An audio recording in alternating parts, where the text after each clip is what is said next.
संत मुक्ताई माऊलींची पालखी पंढरपूरमध्ये काल दाखल झाली आणि या पालखीचं दर्शन घेण्यासाठी मोठ्या प्रमाणात भाविक या ठिकाणी गर्दी करत आहेत। आमचे प्रतिनिधी सुजित काळंगे हे या संदर्भात आणखी तपशील आपल्याला देतील।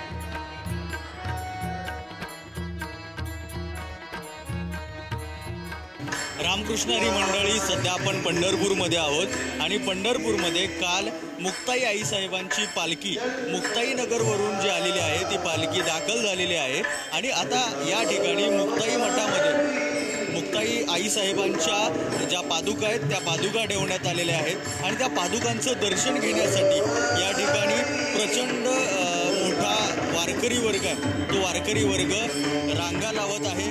अगदी सकाळपासून पहाटे 5 वाजल्यापासून या ठिकाणी या रांगा सुरू झालेल्या आहेत। लोक दर्शनासाठी येत आहेत।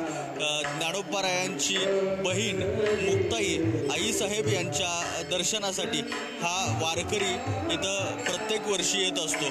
प्रत्येक वर्षी जेव्हा पालखी पोहोचते त्या पालखीच्या दुसऱ्या दिवशी या ठिकाणी कीर्तन होत असतं। ते कीर्तन सध्या या निमित्ताने या ठिकाणी सुरू आहे आणि अशा वेळी हे जे सगळे वारकरी आहेत ते सगळे वारकरी दर्शनासाठी येत असतात। ही पालखी आहे ती पालखी पुढले अगदी 2 दिवस या ठिकाणी असते आणि मग त्यानंतर वाखरीमध्ये ज्यावेळी सगळे संत एकत्र येत असतात त्यावेळी त्या सगळ्या संतांना भेटायला मुक्ताई आईसाहेबांची पालखी जात असते। कीर्तनाचा जो आनंद आहे तो आनंद सगळ्या वारकऱ्यांमध्ये दिसत असतो। मुक्ताई नगरवरून आलेली ही जी सगळी मंडळ आहे ती प्रचंड मोठ्या प्रमाणामध्ये उपस्थित असते। वर्षानुवर्ष या ठिकाणी प्रचंड मोठा टप्पा पार करत पंढरपूरमध्ये ही मंडळी दाखल होत असते आणि ही दाखल झालेली मंडळ आहे ती या ठिकाणी पंढरपूरचा आनंद घेण्याचं काम करत असते। आता पंढरपूरमध्ये हळूहळू दिंड्या यायला सुरुवात झालेली आहे। या दिंड्यांच्या माध्यमातून खरं तर पंढरीची ही जी नगरी आहे ती नगरी दुमदुमून गेली आहे असं म्हणायला काही हरकत नाही। कॅमेरामन सुरेश सावंतसह सुजित काळंगे, पुढारी न्यूज, पंढरपूर। तर संत मुक्ताईंची पालखी आता पंढरपुरात दाखल झालेली आहे। नुकतीच आपण त्याची दृश्य बघितली आणि या पालखीची नेमकी परंपरा कशी आहे या संदर्भात मुक्ताई नगरच्या आदिशक्ती संत मुक्ताई संस्थानचे अध्यक्ष रवींद्र पाटील यांच्याशी संवाद साधलाय आमचे प्रतिनिधी सुजित काळंगे यांनी। साहेब, काय सांगाल? गेल्या अनेक वर्षांची परंपरा आहे, याला शतकांची परंपरा आहे। या पालखी सोहळ्याबद्दल जे काही परंपरा आहे ती नेमकी कशी आहे?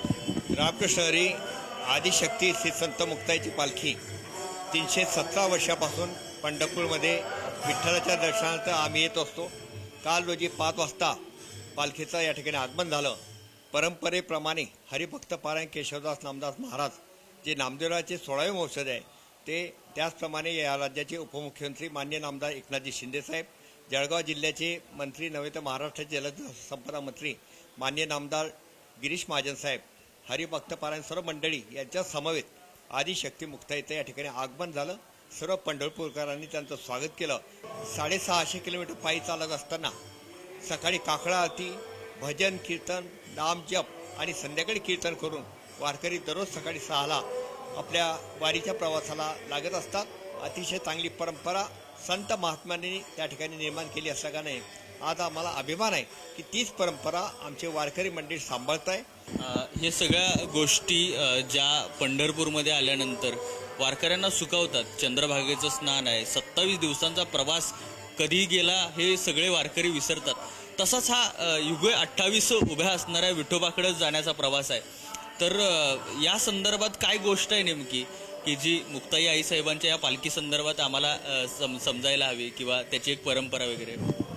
ज्ञानेश्वर, निवृत्तीनाथ, सोपानकाका, आदिशक्ती मुक्ताई या 4 भावंडांनी अतिशय इतिहास निर्माण केला। नव्हे तर त्यांचे अभंग, ताठीचे अभंग, त्यांनी सांगितलेली भगवद्गीता असेल, त्यांनी सांगितलेला उपदेश असेल, समाजामध्ये आधी त्या काळातले अभंग तुकारामाचे असतील, ज्ञानेश्वर माऊलीचे असतील आज आठवतात। नव्हे तर जीवन त्या पद्धतीने आमचं सुखमय होय ही प्रार्थना विठ्ठलाकडे करत असतात आणि अतिशय आनंदाने शेतकरी यावर्षी पाऊस समाधानकारक असल्याकारणाने विठ्ठलाकडे एकच मागणी करणार आहे, हे वर्ष आम्हाला सुख समृद्ध जावं। कॅमेरामॅन सुरेश सावंतसह सुजित काळंगे, पुढारी न्यूज, पंढरपूर।